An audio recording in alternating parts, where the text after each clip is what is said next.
चाय biscuit with हारून अंसारी में आपका स्वागत है। आज द मास मीडिया के प्लेटफॉर्म पर मैं आपको मिलाने जा रहा हूं एक ऐसी शख्सियत से, एक ऐसी हस्ती से जो आज भारत देश में किसी तारुफ की मोहताज नहीं, किसी इंट्रोडक्शन की मोहताज नहीं।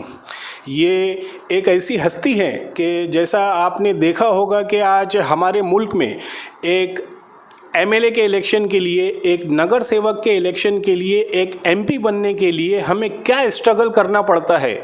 लेकिन हमारे भारत में दो चेहरे ऐसे उभर कर आए जो बिना किसी इलेक्शन के, बिना किसी रुकावट के और बिना किसी खेद के सीधा जो है तो राज्यसभा जा पहुँचे। पहला चेहरा है राष्ट्रवादी कांग्रेस के जो है तो चीफ शरद पवार साहब, और दूसरा चेहरा जो है तो डॉक्टर फौजिया खान परभनी से हैं। ये जब ये परभनी से निकली तो दिल्ली पहुंचने के लिए इन्हें रास्ते में कोई भी रेड सिग्नल नहीं लगा और ये सीधा जाके राज्यसभा में मेंबर ऑफ पार्लियामेंट की कुर्सी पर विराजमान हो गई। तो हम मिलते हैं डॉक्टर फौजिया खान से। मैडम, आपका जो है तो द मास मीडिया में मैं आपका स्वागत करता हूं। वालेकुम अस्सलाम। मैडम, मेरा सबसे पहला सवाल आपसे ये है कि बिना इलेक्शन के, बिना स्ट्रगल के, बिना लड़े आप जो है तो एमपी बन गई, अल्हम्दुलिल्लाह आप जो है तो मेंबर ऑफ पार्लियामेंट बन गई। तो मैं ये जानना चाहता हूँ कि ये क्या राज है, ये ऐसी राष्ट्रवादी कांग्रेस की आप पर क्या करम नवाजी है कि इतने सारे सीनियर लीडर को, इतने सारे चेहरों को जो है तो नज़रअंदाज करके डॉक्टर फौजिया खान ही क्यों, उन्हें ही क्यों बिना इलेक्शन के जो है तो एमपी की सीट पर जो है तो विराजमान किया गया? मैं समझती हूँ कि ये तो सवाल आपने मुझसे नहीं पूछना चाहिए, बल्कि जिन्होंने मुझे इस काबिल समझा, जिन्होंने मुझे सिलेक्ट किया इस चीज़ के लिए, शायद ये सवाल का जवाब वो ज़्यादा अच्छी तरह देते। लेकिन मैं आपकी इन्फॉर्मेशन के लिए ये कहना चाहूँगी कि हमारी डेमोक्रेसी में दो टाइप के लोग होते हैं जो डेमोक्रेसी के दो हाउसेस का हिस्सा होते हैं। जो इलेक्टेड रिप्रेजेंटेटिव्स का हाउस है, वहाँ इलेक्शन होता है, आम पब्लिक से इलेक्ट होके जाते हैं, उनका मेरिट अलग है। लेकिन जो अपर हाउस है, जिसको कूलिंग चेंबर कहते हैं, कूलिंग चेंबर यानी जब लोअर हाउस में कोई बिल पे डिस्कशन होके उस पे एक कंसेंसस होके वो बिल पास होता है, तो फिर वो अपर हाउस में जाकर ज़रा थोड़ा ठंडे दिमाग से उस पर चर्चा होती है। क्योंकि जब मुल्क का कानून बनता है तो उसके लिए दोनों तरह के लोगों की ज़रूरत है, और लोग बहुत हैं, लेकिन शायद मेरी पार्टी को ये लगा कि मैं सूटेबल हूँ। भले ही मैंने इलेक्शन नहीं लड़ा, हालांकि राज्यसभा का भी इलेक्शन होता है, इलेक्शन के ज़रिए ही मैं वहाँ गई हूँ, लेकिन ये इनडायरेक्ट इलेक्शन है, एमएलएज हमको इलेक्ट करते हैं। इसमें सीट एनसीपी को मिली, लेकिन वोट मुझे एनसीपी ने भी दिए, कांग्रेस ने भी दिए और शिवसेना ने भी दिए। सबके वोट्स के साथ मैं राज्यसभा को गई हूँ, सबके कंसेंसस के साथ मैं कैंडिडेट बनी हूँ। सिर्फ राष्ट्रवादी को ही नहीं, ये मेरा कैंडिडेचर शिवसेना और कांग्रेस को भी मंजूर था, इसीलिए उन्होंने मुझे वोट दिया और मैं वहाँ पर पहुँची हूँ। तो मुझे एक मौका मिला है और मैं समझती हूँ ये इसमें मेरे नसीब का भी बहुत बड़ा हाथ है, क्योंकि मुझे एक ऐसे हाउस में जाकर काम करने का मौका दिया है ऊपर वाले ने कि जहाँ पूरे मुल्क के लिए कानून कायदे बनते हैं। और जो भी कुछ आज तक मैंने काम किया है, मुझे एक्सपीरियंस है, मैं मिनिस्टर रही हूँ, मैं एमएलसी रही हूँ, मैंने एजुकेशन में बहुत सारा काम किया है। तो ऐसे नहीं है कि मैं एक कोरी स्लेट हूँ, मैं अपने एक्सपीरियंस के साथ वहाँ गई हूँ और मुझे और एनरिच्ड एक्सपीरियंस वहाँ पर मिल रहा है। इसके लिए मैं सभी पार्टियों का शुक्रिया अदा करना। तो मैम, द मास मीडिया की टीम से मैं इसके लिए आपको जो है तो नेक जो है तो ख्वाहिशात भी पेश करता हूँ। मैम, मेरा दूसरा सवाल आपसे ये है कि अभी महाराष्ट्र में जो है तो आपकी पार्टी ने कांग्रेस और शिवसेना के साथ जो है तो मिलकर गवर्नमेंट बनाई हुई है। पिछले 5 साल जो है तो बीजेपी की गवर्नमेंट रही महाराष्ट्र में। देवेंद्र फडणवीस जो है तो महाराष्ट्र के चीफ मिनिस्टर थे, आज जो है तो उद्धव ठाकरे साहब जो है तो महाराष्ट्र के चीफ मिनिस्टर हैं। तो आप इन दोनों में कंपेयर करने के बाद आप किस रिजल्ट पर, किस नतीजे पर पहुंचती है, क्या फ़र्क देखती हैं आप देवेंद्र फडणवीस और उद्धव ठाकरे में? सबसे पहला फ़र्क तो जो मैं देखती हूँ वो है ह्यूमिलिटी का, मॉडेस्टी का। उद्धव जी से जब मैं मिली तो वो मिलने से पहले मुझे उनके बारे में इतना यानी थोड़ा सा अलग मेरा इमेज था, लेकिन मिलने के बाद मुझे लगा अरे ये तो बहुत ही मॉडेस्ट पर्सन है, बहुत ही हम्बल हैं, और जिस तरह से उन्होंने एक इमेज डेवलप किया है अपना, तो सारे लोग जो है इस चीफ मिनिस्टर का की तारीफ़ कर रहे हैं कि अरे हमने उद्धव ठाकरे को ऐसा नहीं समझा था, इनमें कोई ईगो नज़र नहीं आ रहा है, इनमें कोई प्राइड नज़र नहीं आ रही है। ऑन द अदर हैंड जो अर्लियर गवर्नमेंट थी, जो ये कहते थे कि हम फिर से आएंगे, तो इस जुमले में ही बहुत सारी बातें दिखती है कि आप में अना है, आप में जो है एक किस्म का गुरूर है कि आप समझते हैं कि हम फिर से आने ही वाले हैं। लेकिन इस बात को रोक राष्ट्रवादी कांग्रेस के सुप्रीमो आदरणीय शरद चंद्र जी पवार के जो स्टेप्स थे, जो उन्होंने सबसे कोऑर्डिनेट किया और जिस तरह से महाराष्ट्र में एक एग्ज़ाम्पल सेट किया, तो ये एग्ज़ाम्पल शायद मुल्क में हर स्टेट में भी रेप्लिकेट हो सकता है। इस तरह का फॉर्मूला एक तैयार हुआ कि अलग अलग विचारों के लोग भी एक जगह आ सकते हैं और कोऑर्डिनेशन के साथ अच्छी तरह सरकार चला भी सकते हैं।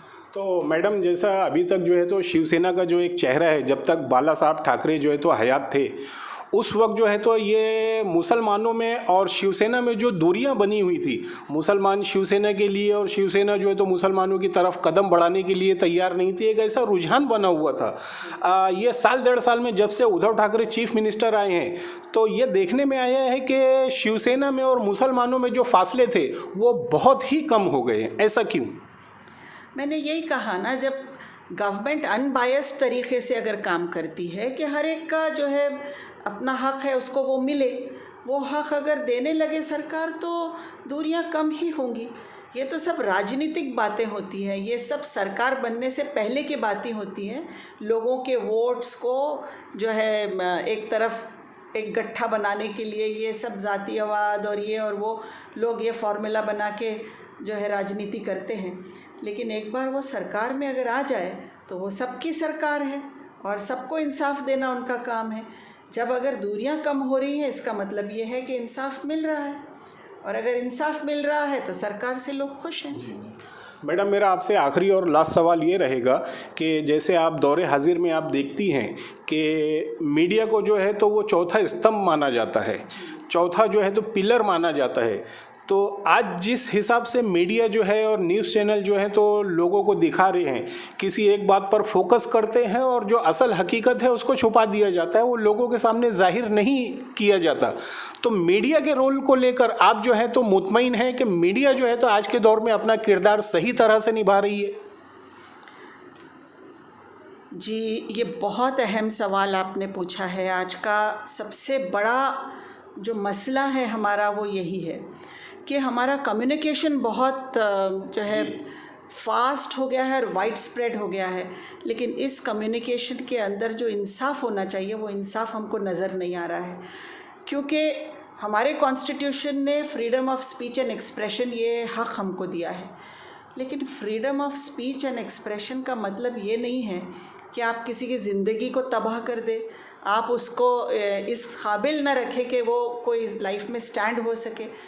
तो इस तरह का अगर एटीट्यूड हो जाए और एक एजेंडा लेके मीडिया काम करना शुरू कर दे कि हम जो है वो चाहे आम इंसान के कोई भी मसाइल है, हम एक एजेंडा पे काम करेंगे और इस एजेंडा पे ही अगर डिबेट्स होने लगेंगे तो बेमकसद हो जाएगा मीडिया। और ये स्पेशली टीवी चैनल्स का तो ये हाल हो गया है कि मैं तो खुद पर्सनली मैंने अब टीवी देखना बंद कर दिया है, मैं टीवी नहीं देख रही हूँ। एक आध चैनल जो सच में करेक्ट जर्नलिज़म जिनका है वो चैनल हम रात में कभी न्यूज़ देखते हैं, अदरवाइज़ टीवी देखना तो मुझे लगता है अपने माइंड को कम्प्लीटली हकीकत से डाइवर्ट कर लेना। बिल्कुल बिल्कुल सही। और ये डाइवर्शन की ही स्ट्रैटेजी है, क्योंकि अनएम्प्लॉयमेंट, डिज़ीज़, भूख, नाइंसाफ़ियाँ, लोगों के जो प्रॉब्लम्स है, महिलाओं की सुरक्षा है, हमारे किसानों के प्रॉब्लम्स है, इस पर डिबेट होने के बजाय हम ऐसे मुद्दों पर डिबेट कर रहे हैं जिसका हमारे रोज़मर्रा की ज़िंदगी से कोई ताल्लुक़ नहीं है, ना उससे हमको कोई फ़ायदा है ना कोई नुकसान है, लेकिन सारी एनर्जी, सारी ताकत, सारी बात जो है ऐसे मुद्दों पर ही हो रही है, डिबेट हो रहा है जो इर्रेलेवेंट है, जो डाइवर्शन है। और मुझे ऐसा लगता है कि ये डाइवर्शन की स्ट्रैटेजी है कि लोग डाइवर्टेड रहेंगे तो असल मुद्दों पर सोचेंगे ही नहीं, और अगर असल मुद्दों पर सोचेंगे नहीं तो उनको अपनी खुद की ना तकलीफ़ नज़र आएगी ना वो किसी से सवाल करेंगे। तो इस तरह से हमारा मुल्क आज चल रहा है, बहुत गंभीर परिस्थिति है। मुझे लगता है कि इस बारे में सरकार ने कहीं ना कहीं कुछ ना कुछ सोचना चाहिए कि हमारे कॉन्स्टिट्यूशनल राइट्स भी रहें, लेकिन अपने हुकूक़ का मतलब ये नहीं है कि सामने वाले के हुकूक़ आप छीन लें, बर्बाद कर दें, ख़त्म कर दें। Both are there, rights are there, with them duties are also there. Fundamental rights are a combination with fundamental duties. तो अगर हमारा कम्युनिकेशन सिस्टम, हमारा मीडिया, हमारा जो भी आज जर्नलिज़म चल रहा है, अगर वो अपने राइट्स की बात कर रहा है तो मुझे लगता है अपनी ड्यूटी को उन्होंने भूलना नहीं चाहिए। उनकी ड्यूटी प्राइमरीली ये है कि लोगों के मसाइल को गवर्नमेंट तक पहुंचाएं, गवर्नमेंट से सवाल करें।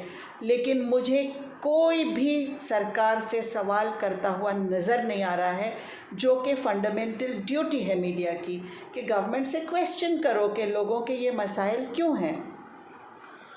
तो ये थी डॉक्टर फौजिया खान, जिन्होंने अपनी बातों में ये मैसेज दिया है कि मीडिया जो है तो अपना किरदार बखूबी अंजाम नहीं दे रही है, वो कहीं ना कहीं अपने ट्रैक से भटक चुकी है, वो कहीं ना कहीं हकीकत से है जो तो काफ़ी दूर जा चुकी है। चाय बिस्कुट की इस सीरीज़ में हम इंशाअल्लाह दोबारा मिलेंगे फिर एक ऐसी ही मौजूद हस्ती के साथ। द मास मीडिया से हारून अंसारी।